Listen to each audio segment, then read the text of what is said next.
Hello, my fellow patriots. This is Alex with Disabled Vets Perspective, and I have some things I want to throw across to you based on the last 24 hours of bullshit that we've all been exposed to.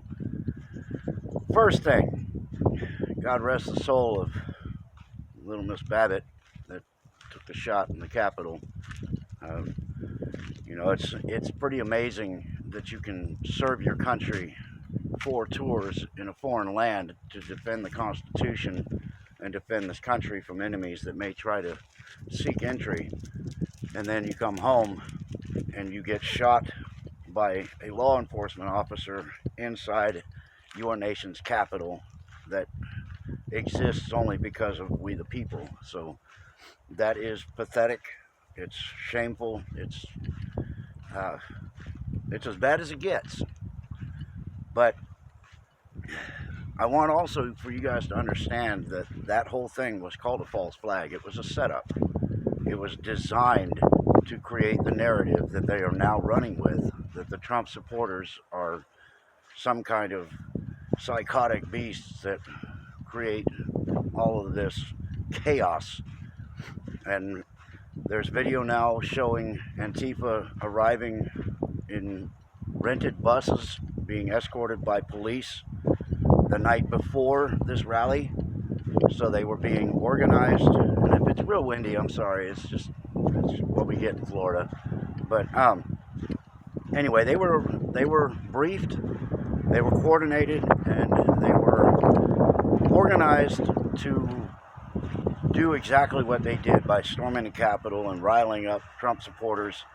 Some of them obviously took the bait, and people are pissed. So yeah, they stormed the Capitol, but the violence that took place was not done primarily by Trump supporters, and maybe one or two. I can't say 100%, but Antifa was organized ahead of time to do this.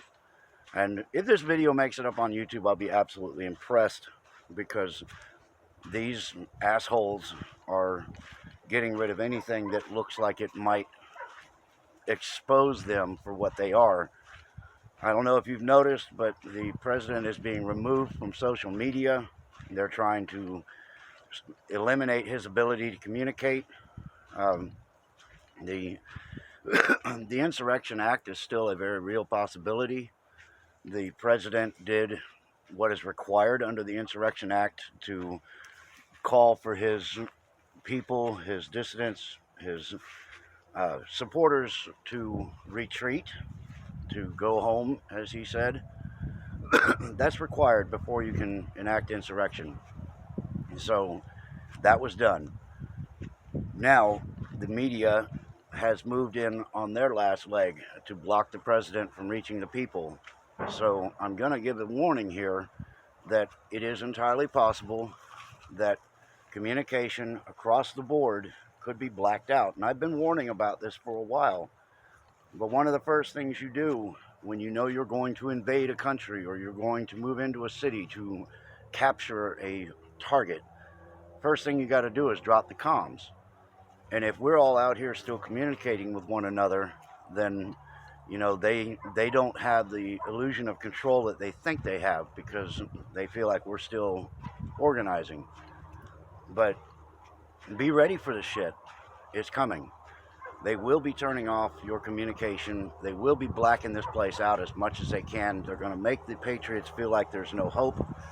They're going to try to intimidate. They may move in on some specific leaders of Democrat movements and Republican movements.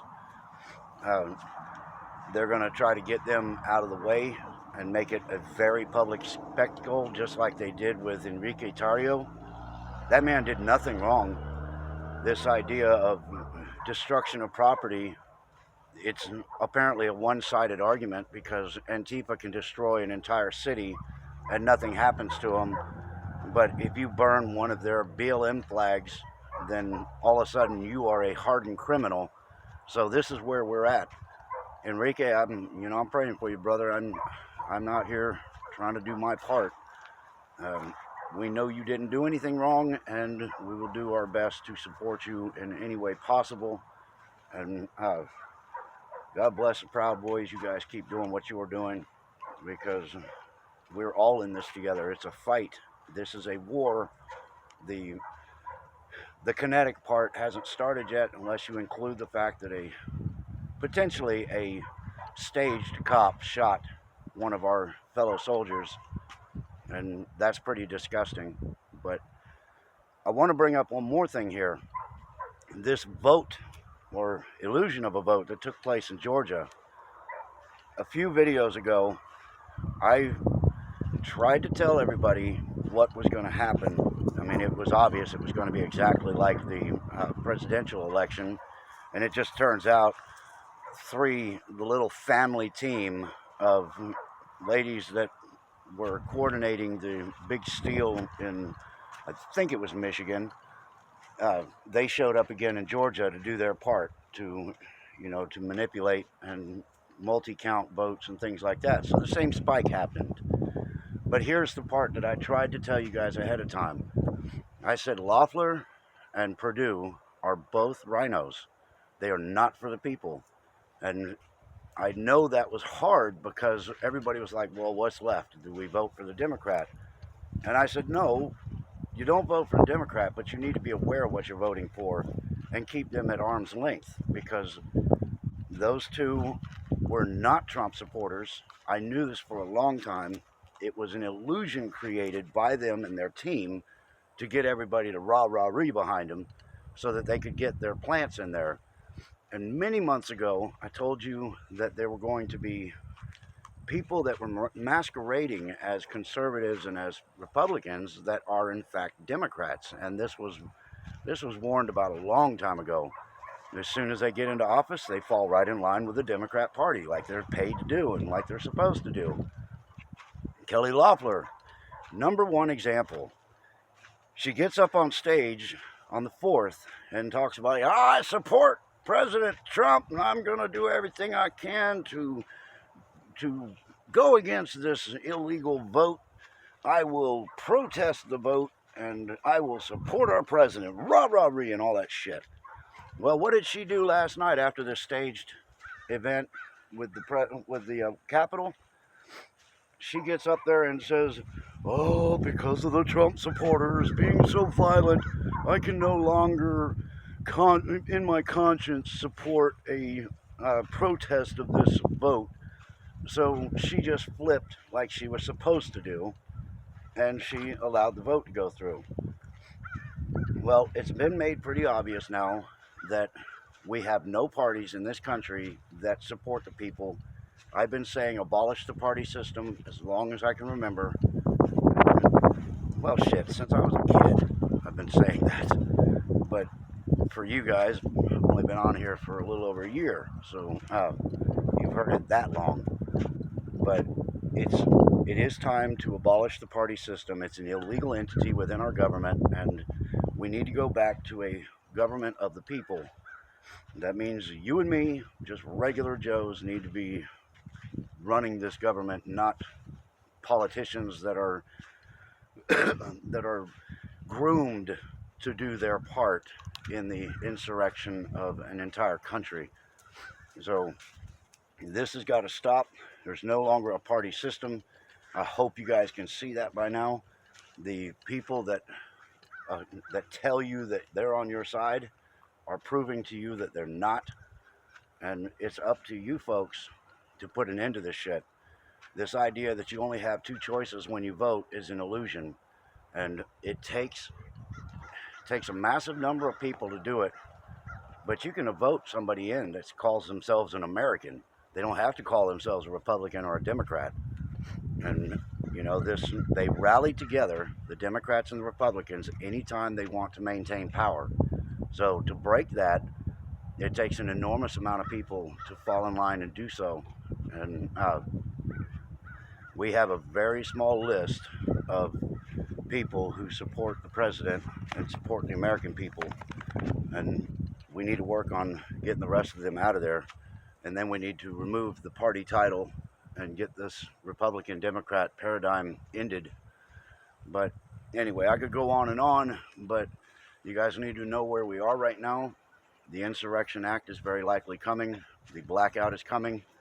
The picking off the patriots that have the loudest voices is probably coming, and you guys need to be ready for it. And I guess we all need to be praying very, very hard for the president, for his safety. Mike Pence can kiss both sides of my ass. I've been warning about that son of a bitch since the day the president picked him as a vice. I can't stand when I am proven correct so many times, and there's nothing I can do about it. The warnings that I give to people, that's all I can do. And I wish there was more I could do, but I can't. I can just get you guys the information, use your discernment. Don't believe a damn thing I say. You know, I've said that too. If you want to know the truth, you got to dig into it yourself. And it's not that hard to find. Even with Google trying to hide things or other search engines, you can get around that stuff. So do your own thing, learn your own information. That way you're completely up on it. You don't get tidbits, you get the real deal. And I guess that's what I got for now. But you guys are going to have to be ready for all of this. Like I say, be ready so you never have to get ready. And I mean it. Be ready because things are going to get ugly in the next few days. Real ugly. So you got to go through a little hell if you're going to get to heaven. That's where we are right now. But anyway, that's what I got for now. If you like it, hit my thumbs up, like button. Tell your friends about me. Have them subscribe to my channel if they want to get some more information from me. And until next time, y'all, stay in the fight.